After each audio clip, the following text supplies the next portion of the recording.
what I say it is say Drew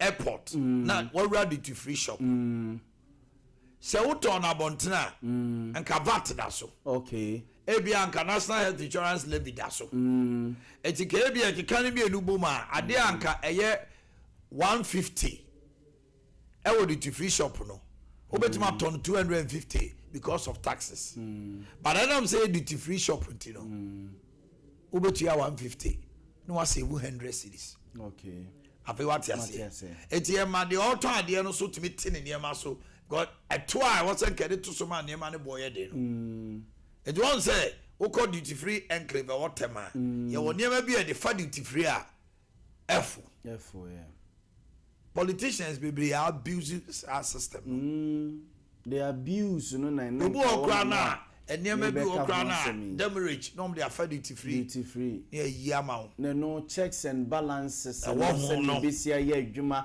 na enko abuse what I want say case obi a free zones board yes siwa wa me okodi bosome na the fu the body other politicians womo eba power no mafu ado ade ngwangwamum na no ya yomienu okumase omo body shape asesa but then yes ada no omotie me wo seba o dey africa no maybe that is true but yes yenim say e na workload no ene anajo adidie ni ade mo didi very late check ho but I thought that so a sebi mo yerenom ewo sebi mprafo so hu but ma ko di lunch no what did heavy so hu se be carry through the night it be a you may come kakra na de wa no be a dum about 2 o'clock na person go di dia I walk into that office yeah eduma sikafo na titire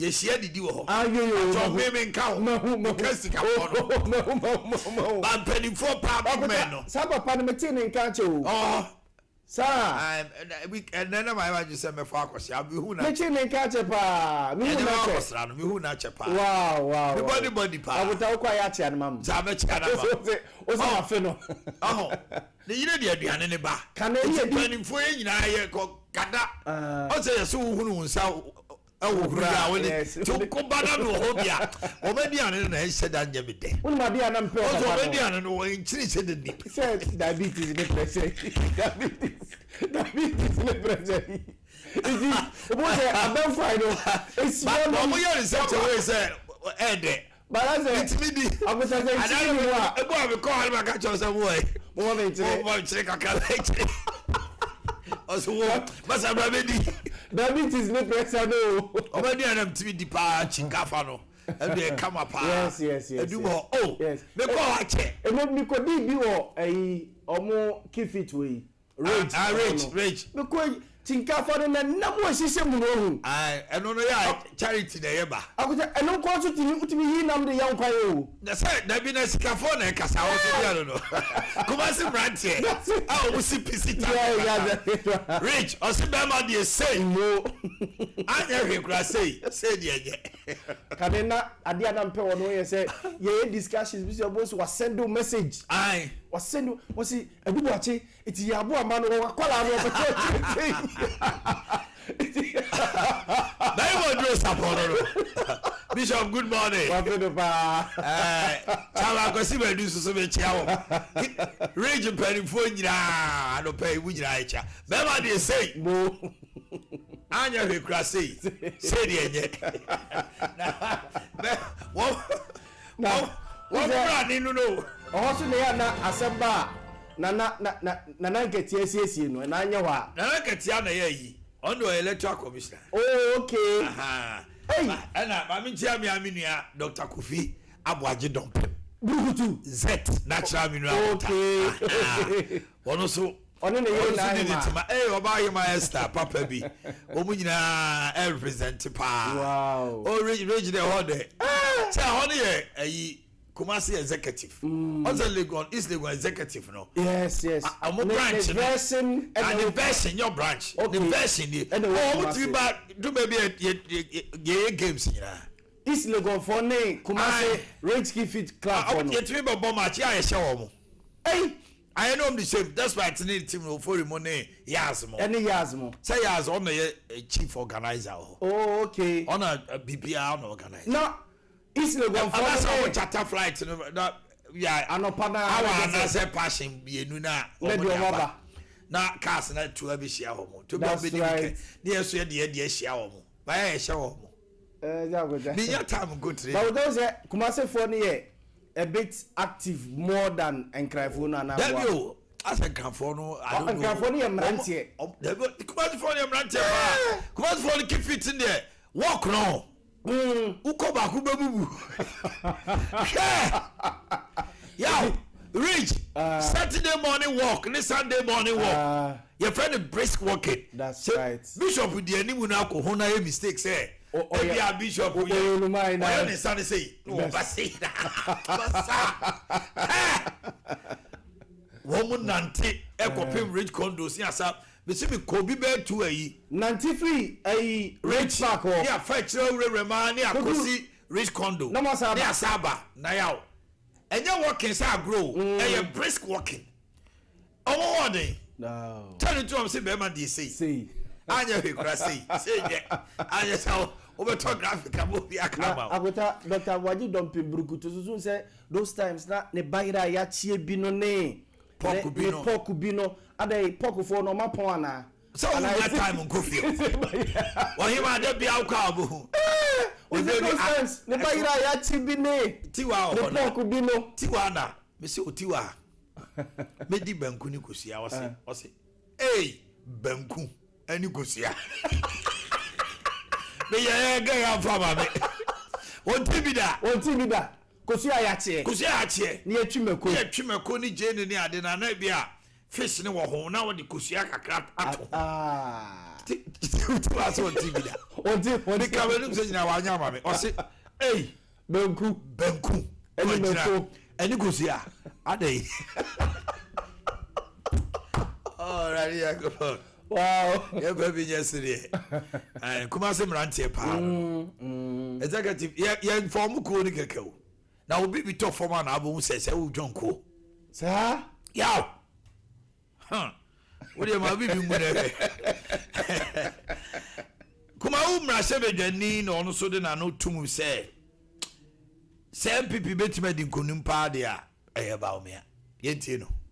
And now me no can say 2024 ye call ye nyina nim de si ye me chefa wo mu bi wo chefa wo mu bi and the party here and campo mu and the kasa de ye here kasa ye betimi de atwe dom said ye no 2016 ye no 2000 no ye betimi asa ye biem and now me no can say party ne de enyan hu de omode ba o ye de ye wo bia ya so na hwe ya so ne hwe ya no ya nyina nya agide woni mu mesi December enchayo munya agide o memu okumawu edi machi me ye campaign ya de papai ahobrase ene ne ngumanim na ye campaign ya to abawe ebosome nwatwe pe na atwam ede na asesa ena me ne wo ka sei Jidi amenya woni mu amede ya campaign man no sa jidi ne mfiri ho.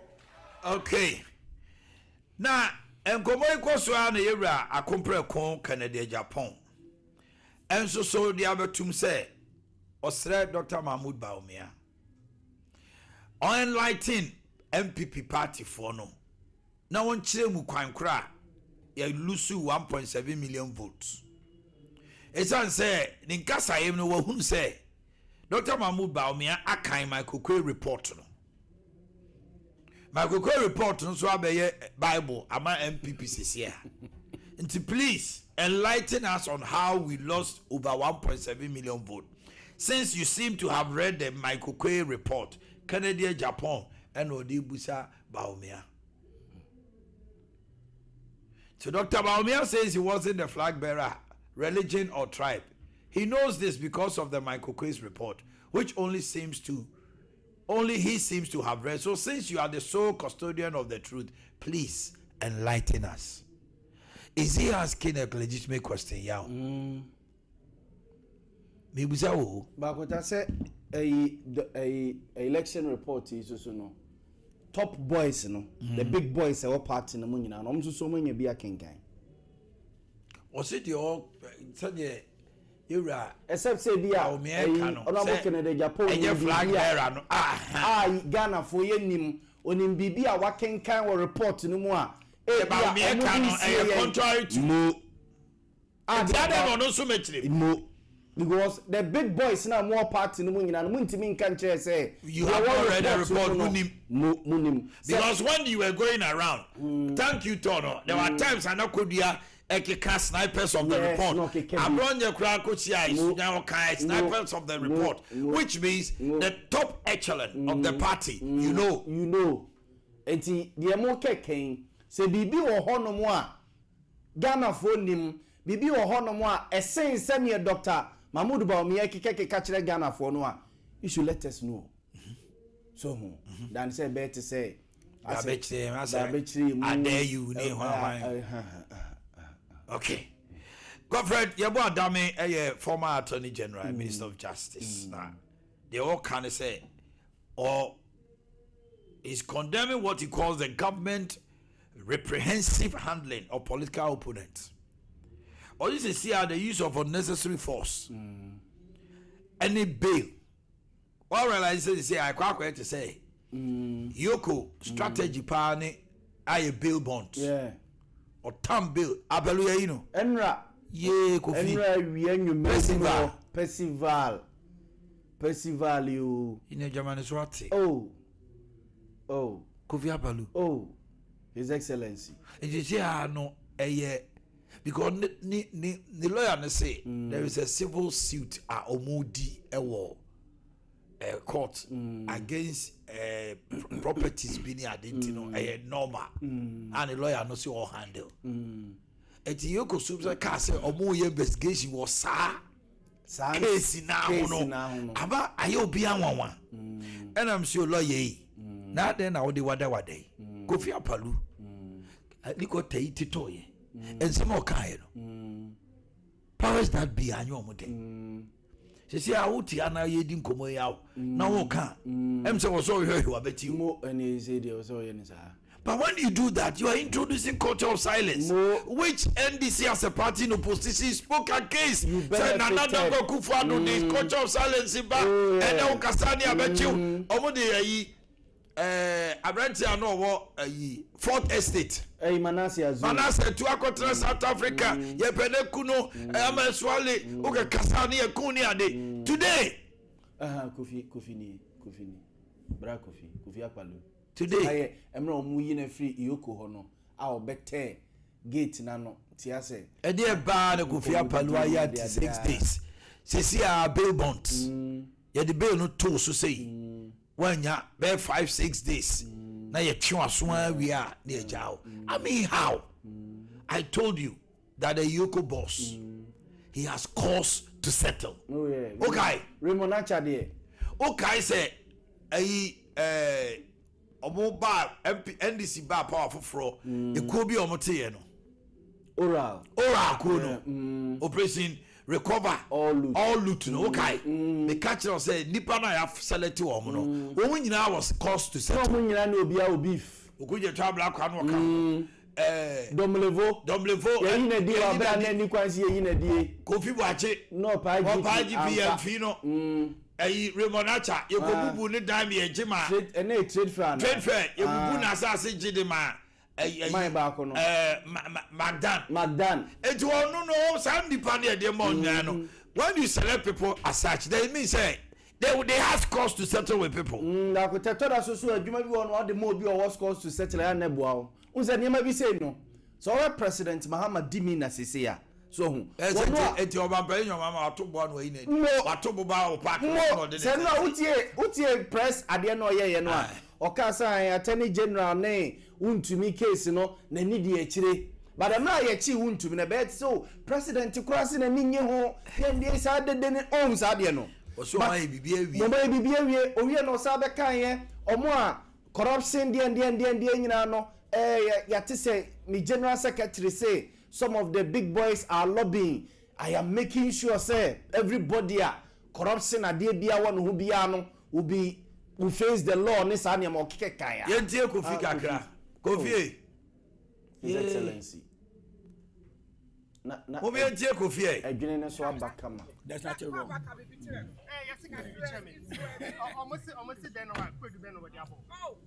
some investigation but as you know politics here was as one with the kind no somebody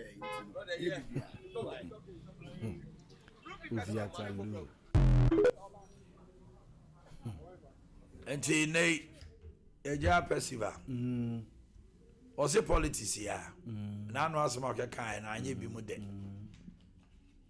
politics I'll be surprised if that is the reason. He is alleging, he is alluding to the fact say enye bibia nemum nanu asem na okay kind say I know you ka obete ode say akota sa na ekwa me dem say press media briefing na president Mahama yeye no akacho say de ekosu bia say bi na yawe TikTok asem bi okokan na manu so okay ye wo fia ti decision bi betimi abapa ejo decision adwumaru abeka se minimu hwe ade asem na kan wato bo de ne nsa godachi wato bo no de ne nsa si na wayi nani say yes ya cha bronye yo mampani yo mama se oni mu hwe na edan ya mema ne brief IGP the wadi na tem no akwachi no na debi yeah wa no those times am rante because yeah ye church o na ekufu ado say on the human rights activist Johnny Moshi David atamos kwan wo ye chi was wonyan me kai say wonyan omochi abranche bia na we di matam so wonya ya Fox FM Fox FM one a press that time president wo mochi ni bia no se mensumamo say obi edi matam we di matam anya hwe wonyan wo mo aka de odi atam beto akoda womo is ya Ghana ehu akanyina from Rollins kufo so ayesa say ensonyunu mfani enso ye obefa so sie mfani pa so jende oso obo obefa wo yinani Ronaldo so amafia kakra na John so amafia kakra no mafia pao no say ever say Shatawale cast what is smiling mafia was the first smiling mafia did you so fatale pa oku hey John your excellency smiling mafia e fatale pa so one no sre mo enso no obukom why say me nipa erikopoku very lovely one minister no be no hakaka mafia enso so we so lovely no erikopoku say or your potential flag bearer for NDC oh yes Eric yes he has endeared himself with the people oh yes that should be NDC for noti the down say your penny pebi whether running mate or the main person because brompo tem hono be every home mamedi uyi buzia everywhere Ghana nyina omunya yenya obi a say MPP for ya I say banchi pono yenya president be every obi eni emum I don't think I say don't get your potential pa no. But Bruno for no so my fine first lady spa so. And I am the first lady is going to fatal. They are some naka. Oh, hey, first lady say. First lady for no me powerful. Oh, yeah, giant. Yeah, come president. Oh my Teresa Kofo, Abakofo. And mama yen. Lordina Mahama. And I could almost no special idea. Oh, that's what do you almost special idea. Yeah, special idea. The behind. Oh, yes, I did. At that time, my report was Sunyaya. You're too abandoned. We are see how. How much to abandon you? I could tell Baba me Wushi after 5 minutes. Was it? Oh, my. Oh, I want to so. Miss I was at all. But with that. We do together and say, oh, that's right. And now you understand. After Matthias, your first lady. Oh, Japania, come up. Ghana coalition against Galamsey, the FNG near Orlando Metros or say almost say the president never inspired hope in dealing with Galamsey during the media briefing. It was a total flop. Ghana coalition against Galamsey. Almost say just say almost media encounter you almost say Omanhene and it so pass over Galamsey ni there. Men who ne nsema okande kire Ghana for ne mra na media pese ye hunu ne enema opeso ye I do baby na president peso kire yen processes are ye befem ye beko parliament or see a bow yamane or see a fahasi ansana yet declare state of emergency away water bodies any a forest reserve mono akontami yem seme. But how can you say why we draw police? Because the police cannot determine illegal and legal minors. Now, why Ghana institution be na enforce law and the police say court ne why na the police cannot distinguish between illegal and legal minors. And why we draw them? Same way can way yaw. Na make us akonta the president kind the president here ye for Galamsey one day. Ni dimi na ni post my baby say baby ayaba bedru no Galamsey no ending. And now at the end of the day, there was a little admittance. So say at least, even if also be Kobusa say gold na yeton, Galamsey gold na, and was saying tisa, nempo set sample Ghana is benefiting. It's a bad day, see, be too much. I just want to say, Japan say, Orlando, why you come for? Why you come for class? So we are brofo na mai. Because we escape our between the Bahitino. So we are back Ghana or the Bayaj more Ghana Tino. Yenya Sompa Sonti. Hish. Ghana what I say. By the end of the year, say more 280% water. Increment here. Omuntimi ma yesu no bi die ni nyina ma yakotonsio. Yensu no no akotono ubenye scatter. But na ye value gold that ye beto to dia kwa brochire enya na kotan na ma da no mebisa o say sa 6 something billion na that president Bank of Ghana. Akota sika na wa he. Our Bank of Ghana ye de Ube kai se me catch o say dollar no. Bank of Ghana is pumping in. Omo the dollar auction and IMF for abeti omo woni. Yes. It will ma withdraw. Omo withdraw no dia. Kwa me fa so medisika no eno ye wasem a oni ye adwuma na yetua meka wa go sign contract with IMF. What's that contract? Upa where you want from? Na kuta says IMF for mu IMF sika se no me 3 billion. Says yetima tongo busumi nsia. Enya 6 billion. 6.3 billion yeah see a fan say out. See a fan say out. Akuta ye fan say. I don't know mo fire. Akuta me ba IMF has stopped Bank of Ghana from interfering with the day-to-day workings of the cedi and dollar. It's much of one and no mujina cedi national. Also ni akwala nya asem otumi ko gina ne fie gate no so pabra. Na ne maame ne papa wo ho. Ewa. O twa na ni ne sanya ne fie ne ogina. Ne Wakojina obi fie. Eji macho ye pam no. Say office wako odu onu mo kojina o twa na ni say BH42. Ono so 47. And of Otemo obi aba. Say asana cedi na ko anti aka on dollar no popo without any interference from the Bank of Ghana. Ko tanu so na menti ase say me ko IMF wo kokoje bosia 3 billion. 3 billion no okra de osisika no chicha ma me sope me semate sa be na me ho kire me twa mu ba bi adwa yakopon aye madom 3 billion na me pay free ho no no ya madom 8 months bi de ba busumi nsia busumi nso busumi 6.3 billion it's never person between 3 billion ma I am a 3 billion no kwa ya fo je ne ko ba bi me take 3 billion no kra sa dia ma ya try na be Boakye, you just want the action. Akuta, yeah, no the economists, no. Meaning say common sense. So it concludes say the Galamsey fight is going to be very difficult. Galamsey for why didn't it will be Galamsey fight, no, it will be difficult because now it is established that the government of Ghana onto Galamsey, but he's earning and making free Galamsey, a very huge because just small scale miners in there, small scale mining for no crack it. When you are on 6.3. Now you cannot sell your gold to any other person apart from gold board. It's a I'm saying no. New one today. You want to follow the large scale. Your friends are always a large scale. Gold board is for the small and medium scale. Okay. Now, yeah, me so asem.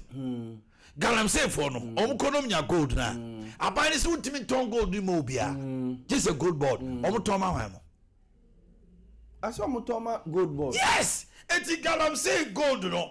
Any small scale gold a license no. Ni nya ko gold board ho. Galam say eti be kase me jai gold. Opa ma buying 2 gold and then say within 1 year. Omo betime nya 10 tons so kra. Akonte it is a say no. Gold board nti yensu nyina nsai. Gold board nti cancer enkuye. Gold board nti cancer enkuye. Ba me say did da ye wo ho no aban no. Should stop being hypocritical with fighting Galamsey, no, because the benefit he's gaining, no. Akuta ya warrior epone dan cry no. Echine be kona boys ni gina move di gala. Yem komra. Ya baby e kika ko Orlando. Be fa dwa no. You won sem papa bi. Weekend league ne be start tambe. And then na Ghana league is ase. Hwan ebo. Amade na ya na mo said that dey ase ya. Ye bo league master that ya say hohoi. The whole team do a friend hohoi. John Peter me team na me boa. John Peter me team. Amewu emre. Hohoi for no mutu ti aro no. Ombe ko relegation. See how mu minister o sika o power no. Man to eti aro. And don't understand you ma no. Hey, masa to eti abranti. Hohoi for man nyadi.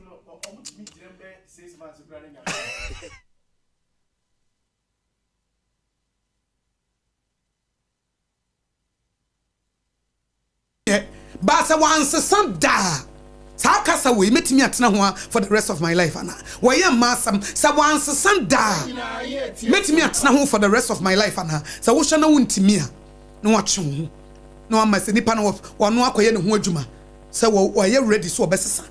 No ba what testing maybe tie besre sa na mane okohia se da gunu so ama sei ye do betu se ga no ye beche no o mache no na ese omu kwakwaye autopsy wo emu no ho na edika omu dika remande no e na wo mo ma ne be ma ne ko so omu nkonko hwa akoda no e na afi wo no masanso achi ne biem